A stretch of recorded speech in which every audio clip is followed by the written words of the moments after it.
Hello, everyone. Welcome back to Snap Take. This is still our March 9th Snap Take. I tried to record this last night and had some trouble. Welcome to Snap Take. I'm Aaron. This is where you can get a Marvel Snap Take every single weekday. Today, I want to talk about Nerfs. Nerfs are the hot topic yet again within the meta, and I think it's important to understand the context of them in order to understand why Nerfs are ultimately good.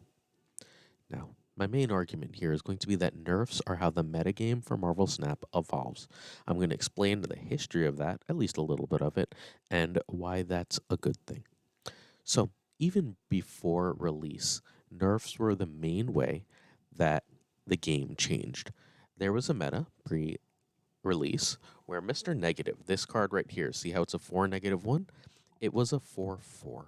As a 4/4, it was extraordinarily overpowered. It actually was nerfed several times, down to a 4/1, and then nerfed completely away. This was, for a bit, the entire metagame. People weren't happy, it got lowered in power. Meanwhile, the same basic thing happened for our friend Nova here. Nova used to be a 1/2 that gave +2 power to everything when it died. Killing Nova became basically, again, the whole metagame. Giving your whole board +2 on the last turn was a giant buff. This was considered overpowered, and Nova also was nerfed twice. The first time Nova was nerfed, he was brought down to giving +1 power when destroyed. And then more recently, he was brought down to a 1/1 since his power is supposed to be when destroyed. These nerfs changed and allowed new decks. Okay, so we get to global release. Global release comes, and at first we have things like the Destroyer deck. And as the meta develops, we have the Destroyer and the Leader deck. The Leech Leader deck becomes the dominant deck in the meta, largely thanks to Dara, but Leader is fairly prevalent even before that. Now, what happens when we have this Leader deck is there are no pull 4 or 5 cards. There's just pull 3 at this point. So Leader is absolutely everywhere. At this point, we have our first global launch meta card released as a season pass. That card was Silver Surfer. Silver Surfer comes out and quickly becomes one half of the meta, along with the aforementioned Leader. This is the metagame people start complaining after about a month of it. They start complaining a little less than a month, but in the general vicinity of a month, people start complaining. They're not complaining about Surfer yet, though. They're complaining that Leader is just too strong. I don't think too strong, even though it was a 6/3 that gave basically your opponent all of the cards you played on turn 6. I don't think it was too strong back then. And I don't think Surfer as a 3/0 that gave +3 to everything was necessarily too strong either. The next, so this happens. Surfer starts to get some complaints as fundamentally the game being pay to win. You'll remember that free to play players had a huge problem with this. Leader gets taken down and ultimately completely redesigned into a brand new card. Okay, not good, not seen. Now, the meta has completely shifted over to Zabu, arguably the most powerful game in the game's history when it was a 3/2 that gave -2 to the 4 costs. This Zabu was everywhere. It became one of the most seen cards in the history of the game. That and Surfer take over the meta. This is fine, again, for about a month. For about a month, it's new. There's complaints of pay to win, but for the most part, people have fun. But then the season turns over. Season turns over, people start to complain. We need a new metagame. Things are getting stale. Let's nerf them. Great. You can see the Zabu loses an energy and only minimizes by 1 instead of 2.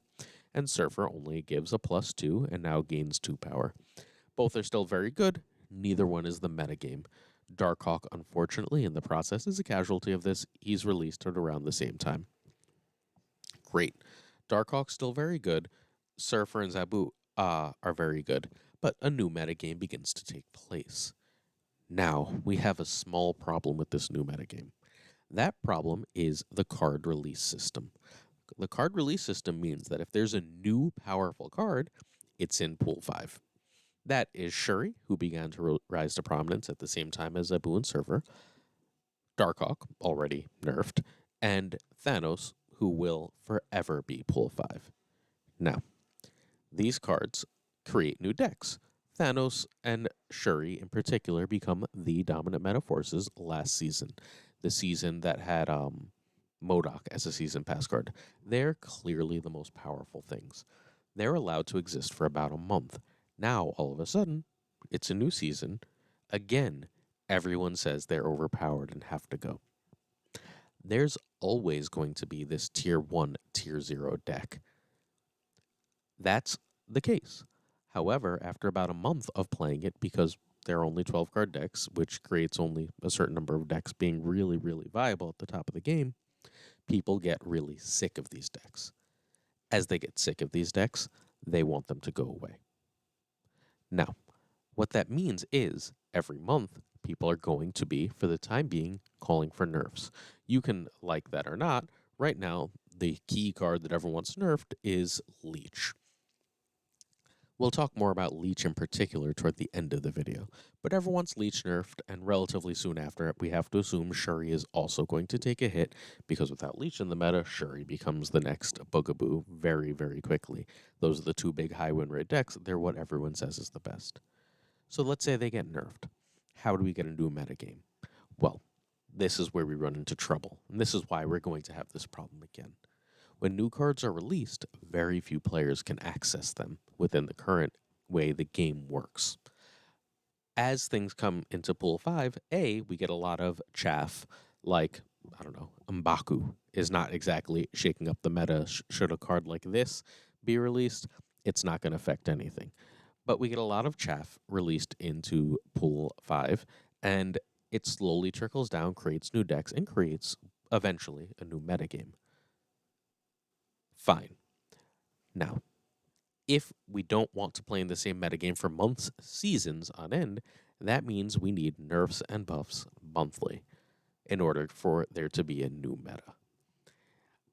In this case, people are ready for Shuri, and more so, Leech, and probably another piece of the Thanos package to get nerfed to make these decks no longer the prevalent, dominant meta forces they currently are. You don't have to do this based only on nerfs, though. One thing a lot of people ask for, and it's fine, but it's hard to do because you're trying to create a balanced game, not just new OP things, is you can buff cards. Wolverine is an example of a card that's redesigned and buffed. That buff ended up making Wolverine much more playable, but it doesn't reshape the meta. The other card they recently did this for, with much more success, is Sandman.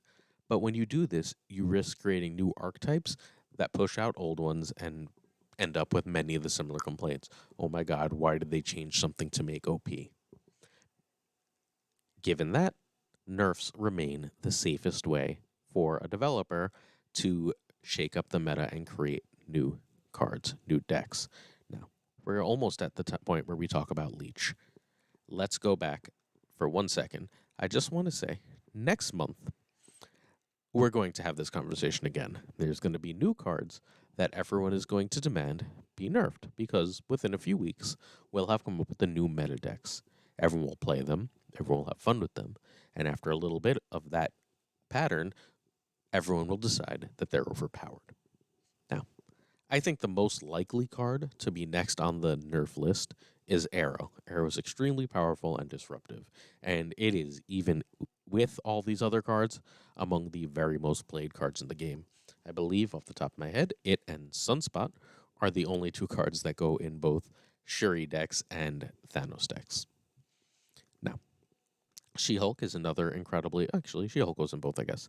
She-Hulk is another incredibly powerful card. You can see him trying really hard to get that black and white split on She-Hulk. But She-Hulk is another incredibly powerful card. Its strategies with things like Shuri, even if Shuri has changed, and with things like Moon Girl, are at least possibly going to make it come back into focus as something that people might want nerfed. Other options are the always incredibly, incredibly powerful Devil Dinosaur. Even with his cute little Scarfy, he remains at the top of the meta. His win rate still rivals some of the best decks, and he goes in Thanos. There's Nimrod, who I don't think is going to be overpowered, but it's very hard to tell with the way the meta has gone so far if we're going to end up seeing that or not. So I'm withholding judgment for the time being. There's also, lastly, Dracula. If Lockjaw, and Lockjaw should be on here too, I guess, if Lockjaw is not nerfed, then Dracula Lockjaw decks come right back into the meta. They're already insanely consistent and insanely strong. I think their problem is parallel to the Thanos problem, but not exactly the same. And I think just getting rid of the Thanos interactions pushes these decks back to the top. Now, that's just what's going to happen. Until Second Dinner revises their card design philosophy, we are going to spend about a time every month asking for nerfs. Stop calling things OP. Stop saying they're breaking the game. They're not. They've just created a metagame that we are considering stale and would like shaken up. That's totally fine. My friend Bootman constantly goes, these decks aren't broken. Plenty of decks can win. Yes, he's 100% right. We're phrasing the problem wrong. The problem is not broken decks, it's a stale metagame. However, I think Leech is going to continue to be a problem unless he's removed. So, I've asked a lot of players of very different card games. I myself played Magic and another game, Game of Thrones card game. Magic has existed for an insanely long time and has an absolutely absurd number of sets. There's no chance of any card like Leech existing in any other game. It's the ultimate no fun card with no counter.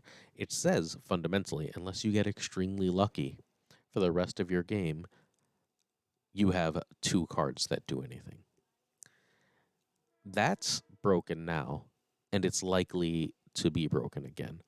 It was already broken when we had a leader meta. We like to forget, but the calls for Leech to be nerfed at the time were almost as loud for a while as those for leader. Now we have another way for that to be overpowered with Thanos. We're going to continue to, as things get strong, find times and places that Leech is insanely strong. Lots of things can be dropped. Lots of things can be powerful. But meaningful counterplay is not just blanking everything in your opponent's hand when they can only draw at most 1 or 2 more cards this game. Blanking 6 or 7 cards, blanking something like 75% of the cards most opponents are going to play in a game, is not meaningful counterplay. Leech is fundamentally a fun police card. Unlike counter cards like Shang-Chi, you don't have to read your opponent, you don't have to play cleverly in order to use him. Same thing for Valkyrie. Please see yesterday's video for more on Shang and Valkyrie. But Leech is absolutely a problem. Leech, when Thanos is nerfed, if Lockjaw is nerfed, will cease to be a problem for a little bit. And then a new deck will come up that will make Leech a problem. I would argue that Leech's problem is not a staleness of the meta. It's a creating unfun situations when it gets played a lot in an absurd number of games. All right, that's it for this video. I really hope you enjoyed it. I hope you found it informative. And I hope you will like and subscribe to the Snap Take for another take coming first thing tomorrow morning. In addition, please check out the Snap Judgments podcast. We are on, this YouTube channel and every other place you might get podcasts. Check us out. Thanks for watching and see you tomorrow.